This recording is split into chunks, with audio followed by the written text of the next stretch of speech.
오늘 이 말씀을 나누면서 말씀의 제목을 수월의 문에서 여호와의 성전으로라고 정했습니다. 수월의 문에서 여호와의 성전으로. 이 제목은 오늘 본문의 말씀의 내용을 압축해 주는 표현이라고 말할 수 있습니다.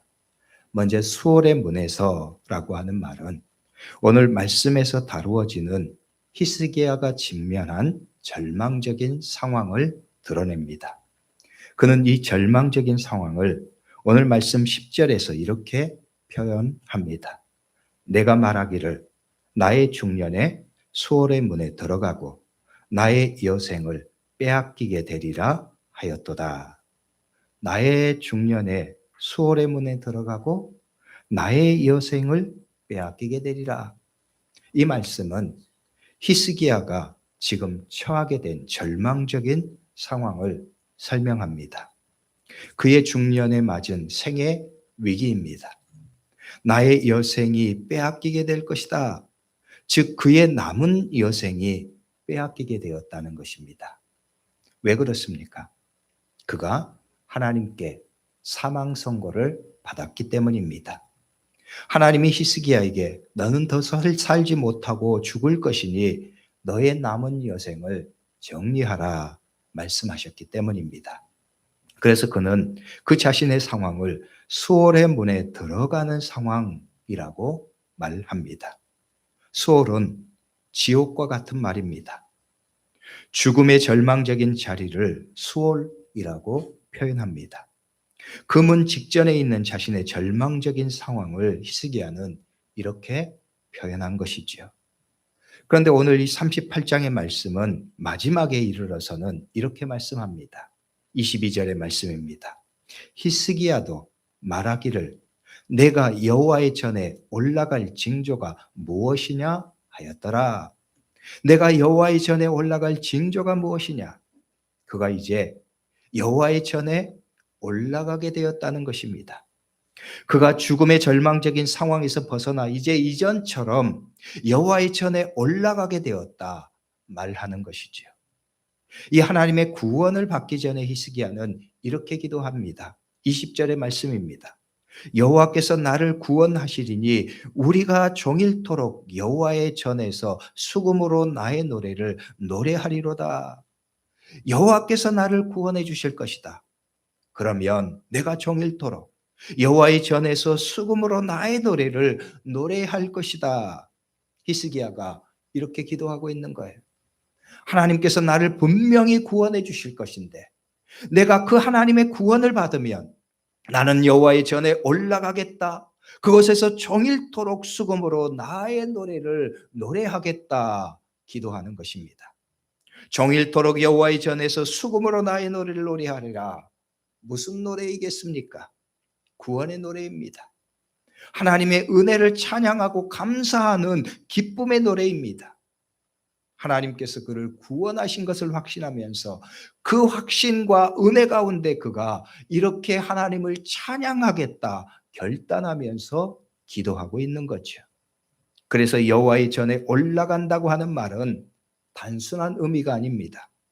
히스기야의 구원을 의미하고 그가 다시 살게 된 것을 의미하는 은혜의 말씀인 거예요. 그 은혜에 응답하겠다고 하는 것이 이 20절의 히스기야의 믿음의 고백인 것이죠. 하나님이 이 히스기야의 기도를 들어주신 것이에요. 그래서 하나님이 이사야 선지자를 통해서 내가 이제 여호와의 전에 올라가게 될 것이다. 이전처럼 내가 기도한 것처럼 너는 여호와의 전에 올라가서 내 하나님께 너의 노래를 부르게 될 것이다. 하나님께서 말씀하신 것입니다. 그래서 오늘 말씀에서 히스기야가 여호와의 전에 올라간다고 하는 말은 히스기야에게 매우 중요한 의미가 있는 말씀인 것이죠. 이 말씀을 생각할 때 오늘 말씀의 제목 수월의 문에서 여호와의 전으로라고 하는 말은 히스기야의 삶에서 중요한 사건을 의미합니다. 오늘 그 의미를 마음속에 새기면서 오늘 말씀을 여러분과 함께 나누고자 합니다. 앞서 언급했던 것처럼 오늘 우리가 보는 말씀은 유다 왕 히스기야에 대한 이야기예요. 오늘 말씀에서 히스기야는 우리가 종일토록 여호와의 전에서 수금으로 나의 노래를 노래하리라고 고백합니다. 그런데 히스기야가 이렇게 고백할 수 있었던 것 결코 순탄치 않은 과정이었습니다. 그는 결코 쉽게 이런 고백에 나아가지 못하는 거지요. 쉽게 이렇게 고백한 것이 아니라는 거예요. 왜냐하면 앞서 언급한 것처럼 히스기야는 사형 선고를 받았기 때문입니다. 그것도 하나님께 사형 선고를 받았습니다. 38장 1절의 말씀은 이 일에 대해서 이렇게 말씀해요. 그때 히스기야가 병들어 죽게 되니 아모스의 아들 선지자 이사야가 나아가 그에게 이르되 여호와께서 이같이 말씀하시기를 너는 내 집에 유언하라. 내가 죽고 살지 못하리라 하셨나이다. 내가 죽고 다시 살지 못하리라. 죽음의 선고를 받은 것이지요. 사람이 쉽게 받아들일 수 없는 고통입니다. 나아가서 히스기야의 고통은 하루아침에 끝나는 그런 고통이 아니었어요. 가장 큰 고통 가운데 하나가 점점 죽어가는 자신을 느끼고 그 시간을 보내는 것일 것입니다. 예전에 한 드라마에서 그런 이야기가 있었어요. 30대 젊은 여성이었습니다. 그런데 알츠하이머 병 진단을 받았습니다. 그 병이 점점 깊어갈수록 자신의 기억이 점점 사라지는 것을 경험합니다. 그 과정을 계속해서 지납니다. 기억이 죽어가는 것은 점점 자신이 죽어가는 것을 의미합니다. 하루하루 그런 경험을 하는 것이 참으로 고통스럽게 그에게 다가오는 거예요. 오늘 히스기야가 동일한 죽음의 고통 가운데 그 절망에 점점 한 걸음씩 다가가고 있는 삶의 상황인 거지요. 바로 그 죽음의 고통을 통해서 얻은 교훈이 오늘 말씀에서 드러납니다. 보통의 사람들은 이런 상황에 직면하면 절망하게 되어 있습니다. 삶을 자포자기하기도 합니다. 혹은 절망적인 마음에 하나님을 원망하고 주변의 사람들을 원망하기도 합니다. 정신과 의사인 엘리자베스 쾌블러로스라고 하는 사람은 그의 책 죽음과 죽어감이라고 하는 제목의 책에서 인간의 죽음과 상실을 받아들이는 마음의 여정을 5단계로 설명을 했습니다. 정신과 의사로서 죽음과 같은 절망적인 상황을 직면한 사람들을 인터뷰하고 연구하면서 대부분의 사람들이 이렇게 반응하더라는 것이지요. 그 4단계는 첫 번째 단계는 부정의 단계입니다. 현실을 받아들이지 못하고 거부하는 시기입니다. 자신이 직면한 절망적인 현실을 인정하지 않는 것입니다. 그리고 두 번째 단계는 분노의 단계입니다. 왜 하필 나야? 라고 말하는 거죠. 분노와 절망이, 원망이 타인과 자신에게 향하는 시기입니다. 그리고 세 번째 단계는 타협의 단계입니다. 한 번 더 기회를 준다면 이라고 말하는 거예요. 타협하는 거죠. 종교나 운명과 거래하려는 시기라고 말을 합니다. 그리고 네 번째 단계는 우울의 단계입니다. 깊은 상실감과 슬픔의 감정에 빠져서 무력함에 잠기게 되는 시기라고 말합니다. 그리고 마지막 5번째 단계는 수용의 단계입니다. 비로소 현실을 인정하고 마음의 평화를 찾는 시기라고 말합니다. 여러분, 이 말은 무엇을 의미합니까? 대부분의 사람들은 자신이 직면한 죽음과 같은 절망적인 상황에서 분노나 절망감 같은 마음의 격동을 경험한다는 것입니다. 그런데 오늘 말씀의 히스기야는 다른 모습을 우리에게 보여줍니다.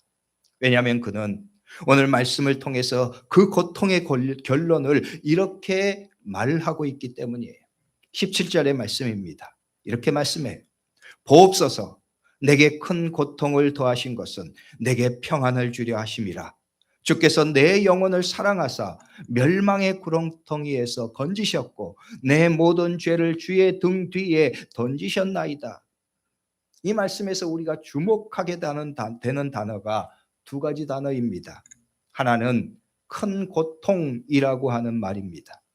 죽음의 고통을 의미하는 거지요. 그리고 다른 하나는 평안이라고 하는 단어예요.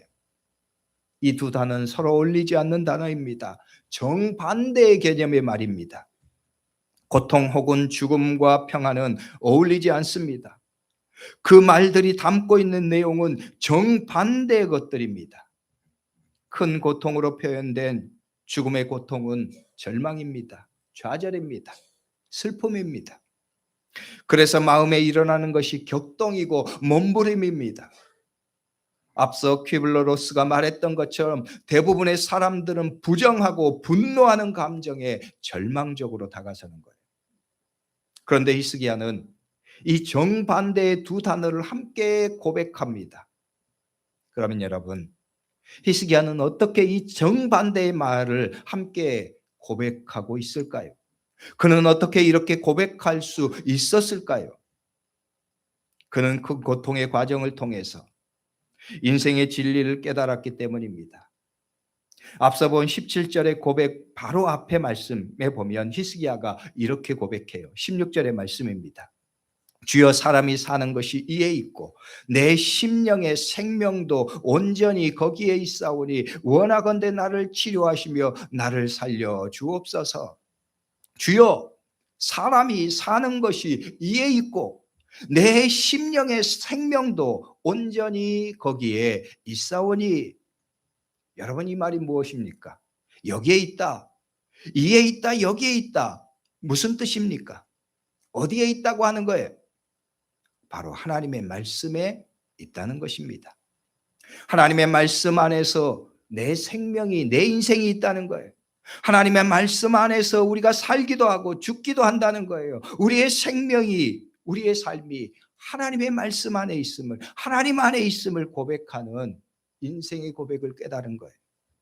죽음의 고통에서 그는 인생의 참 길과 가치를 더 절실하게 그리고 분명하게 깨달은 것입니다. 성도 여러분, 히스기야는 왕이었습니다. 그는 왕으로 부러울 것 없이 살았던 사람이었습니다.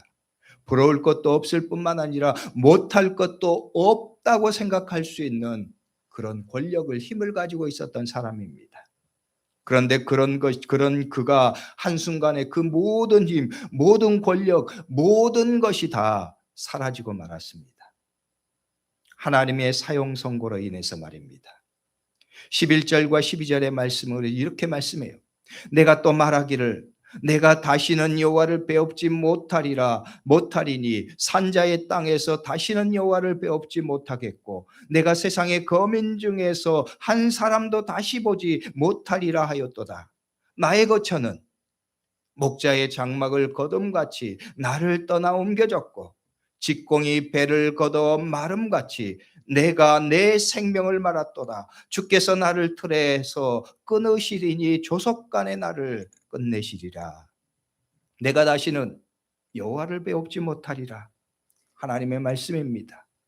다시 여호와를 배웁지 못한다고 하는 것은 내가 이제 죽을 것이라고 하는 하나님의 사형 선고를 의미합니다. 그 하나님의 말씀을 듣고 한없이 덧없는 자신의 인생을 히스기야는 이렇게 고백합니다.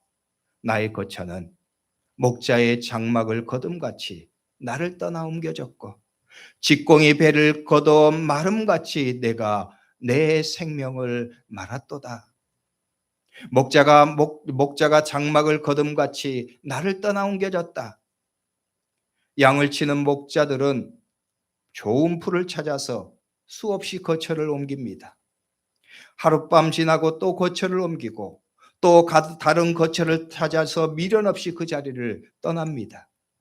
그러니 목자의 거처, 목자의 장막은 쉽게 거둘 수 있고 쉽게 칠 수 있도록 되어 있습니다.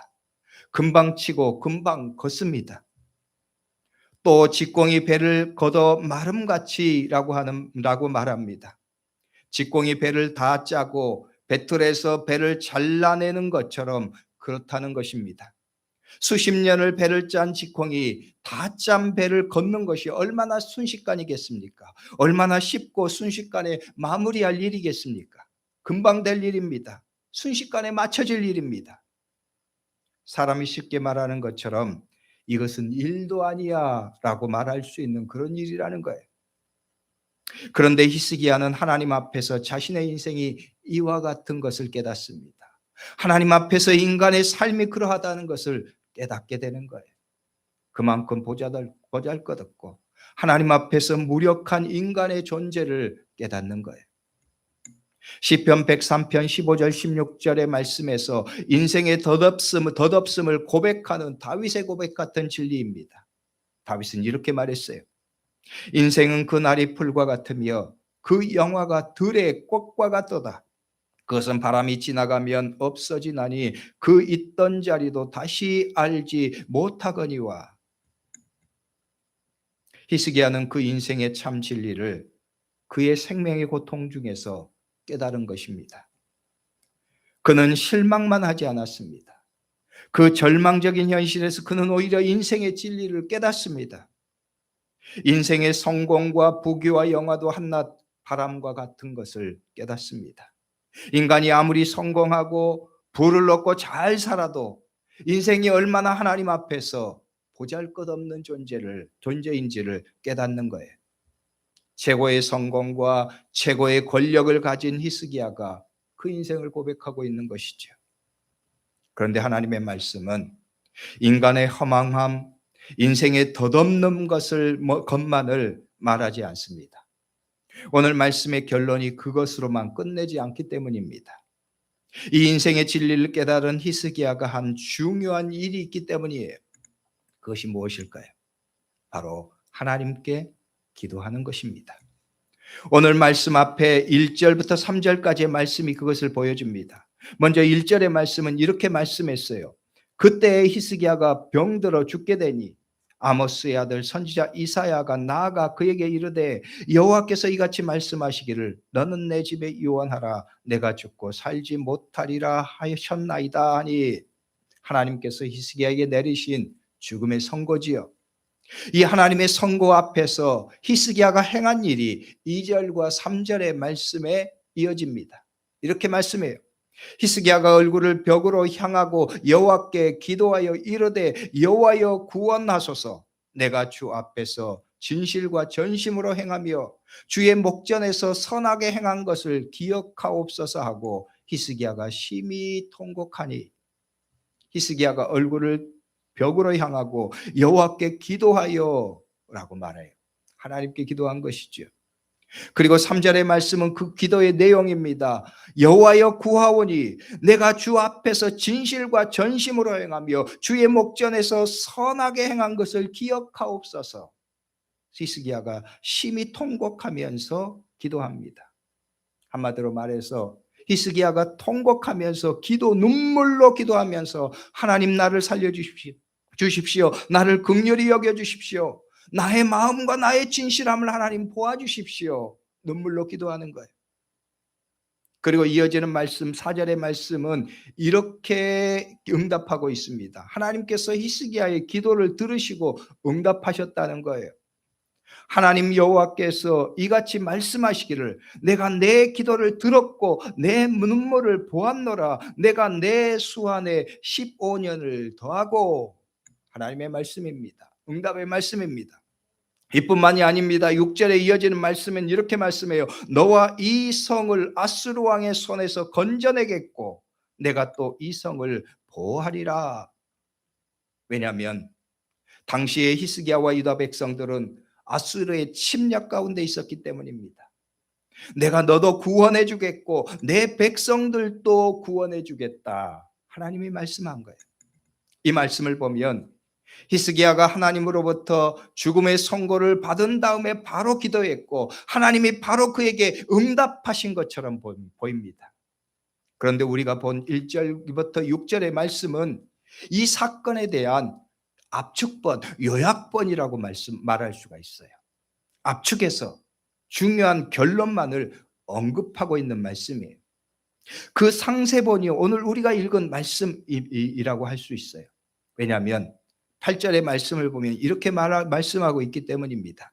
유다 왕 히스기야가 병들었다가 그의 병이 나은 때에 기록한 글이 이러하니라. 이 일을 겪으면서 히스기야의 마음과 그의 기도의 내용, 그가 이 일을 통해서 깨닫고 고백한 것이 좀 더 소상하게 기록되어 있는 글이 바로 이 글이라는 거예요. 이를 통해서 인생의 덧없음을 깨닫게 되고 교만한 마음을 버리고 하나님 앞에 진정으로 무릎 꿇게 된 히스기야 자신의 삶의 고백을 그가 이렇게 기록했다는 거예요.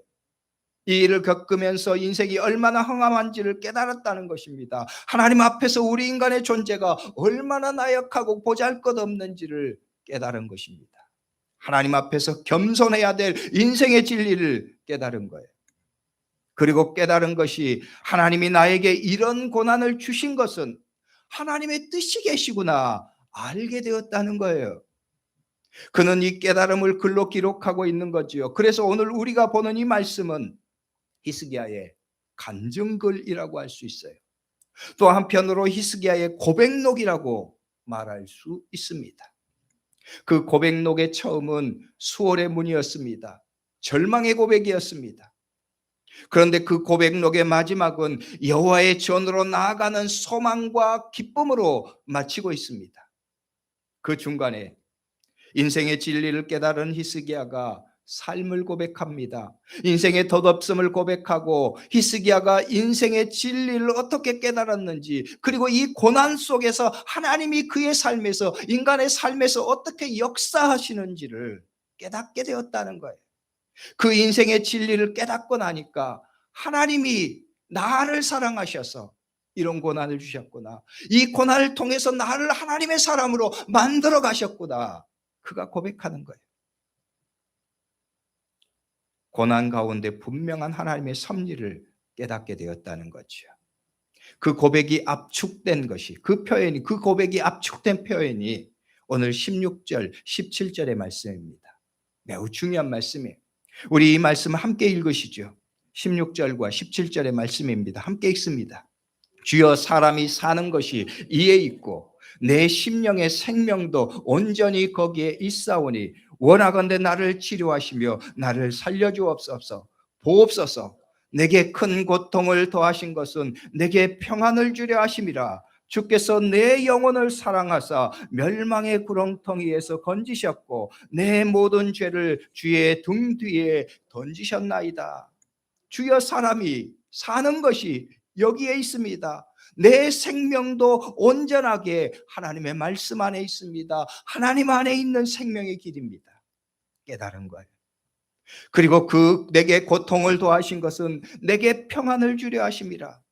주께서 오히려 내 영혼을 사랑하셔서 이 일을 통해서 나를 사망의 구렁텅이에서 건져내시고 내 죄를 깨끗하게 하시고 나를 하나님의 사람으로 온전하게 만드셨다는 거예요.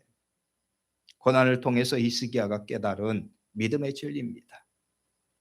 그리고 마지막 그가 고백하는 찬양의 고백이 20절의 말씀이에요. 이렇게 말씀해요. 우리 이 말씀도 함께 읽으시죠. 여호와께서 나를 구원하시리니 우리가 종일토록 여호와의 전에서 수금으로 나의 노래를 노래하리로다. 여호와께서 나를 구원하시리니, 하나님은 반드시 그를 구원하실 것이라는 것입니다. 왜냐하면 하나님은 분명하게 그 백성을 구원하시는 하나님, 사랑의 하나님이시라는 거예요. 신실하게 하나님의 말씀을 분명하게 성취하시는 그 하나님이시라는 거예요. 그가 믿음을 통해서 그 하나님을 바라보고 하나님께 기도하는 거예요. 그 하나님께 그렇게 이 히스기야가 나아가니까 하나님께서 그 가운데 그를 구원하실 뿐만 아니라 인생의 진리, 믿음의 진리도 깨닫게 하시는 거예요. J.B. 필립스라고 하는 사람은 인간의 역경은 하나님의 기회다라고 말했습니다. 고난의 섭리와 그 가운데 하나님의 은혜의 원리를 보여주는 말입니다. 오늘 히스기야가 경험한 삶의 고백, 그리고 그가 고백하는 믿음의 고백이 바로 이런 원리를 드러내고 있는 거예요. 우리가 좀 전에 우리 학생들이 찬양했던 오 신실하신 주라고 하는 찬양을 들었어요. 이렇게 고백하는 찬양이죠. 가사를 보면 하나님 한 번도 나를 실망시킨 적 없으시고 언제나 공평과 은혜로 나를 지키셨네. 지나온 모든 세월들 돌아보아도 그 어느 것 하나 주의 손길 안 미친 것 전혀 없네. 오 신실하신 주, 오 신실하신 주. 내 너를 떠나지도 않으리라, 내 너를 버리지도 않으리라 약속하셨던 주님, 그 약속을 지키사 이후로도 영원토록 나를 지키시리라 확신하네. 하나님에 대한 분명한 확신을 고백하는 찬양입니다. 히스기야가 그의 삶에서, 그의 고통에서, 그의 절망의 자리에서 깨달은 신실하신 하나님, 은혜의 하나님입니다. 그래서 그가 고백하는 것이, 하나님께서 나를 이렇게 구원해 주셨다. 이 인생의 시간 지나고 나니까 하나님께서 내게 고난과 시련을 주신 것도 하나님이 뜻이 계셨구나. 이 일을 통해서 나를 하나님의 사람으로 만들어 가셨구나. 은혜의 원리를 깨닫는 거예요. 그리고 하나님께서 그가 정말로 하나님의 그 은혜를 바라보고 겸손하게 무릎 꿇고 하나님 앞에 나아가니까 그에게 구원의 은혜를 베풀어 주셨고, 그 은혜를 고백하면서 그가 나의 평생의 여호와의 은혜를 내가 하나님 찬양하겠습니다 고백하는 거예요. 여러분, 17절의 말씀이 보옵소서 내게 큰 고통을 더하신 것은 내게 평안을 주려 하심이라. 주께서 내 영혼을 사랑하사 멸망의 구렁텅이에서 건지셨고 내 모든 죄를 주의 등 뒤에 던지셨나이다. 그 은혜 받은 자의 살아있는 또한 믿음의 고백, 마지막 고백이 20절의 말씀입니다. 여호와께서 나를 구원하시리니 우리가 종일토록 여호와의 전에서 수금으로 나의 노래를 노래하리로다. 오늘 우리들도 이런 고백이 있는 삶이 되기를 주의 이름으로 축복합니다. 여러분의 삶에서도, 여러분의 인생의 고백, 여러분의 인생의 고백록에서도 이런 하나님의 은혜를 고백하면서 분명하게 하나님께서 내 삶에 역사하시고 인도하실 것을 찬양하면서 우리의 마지막 고백, 하나님 나에게도 그 은혜 베풀어 주신 하나님의 은혜를 내가 종일토록 찬양하겠습니다. 내가 여호와의 전에서 수금으로 나의 노래를 하나님 부르겠습니다. 그렇게 고백하는 여러분의 삶이 될 수 있기를 주의 이름으로 축복합니다. 기도하겠습니다. 기도할 때 오늘 말씀을 붙들고 우리 통성으로 잠깐 기도하죠. 하나님, 히스기야의 고백이 나의 고백이 되기를 소망합니다. 하나님, 우리의 삶에서도 때로는 우리의 삶의 문제가 아버지 하나님, 내가 지옥의 수월에 거하는 것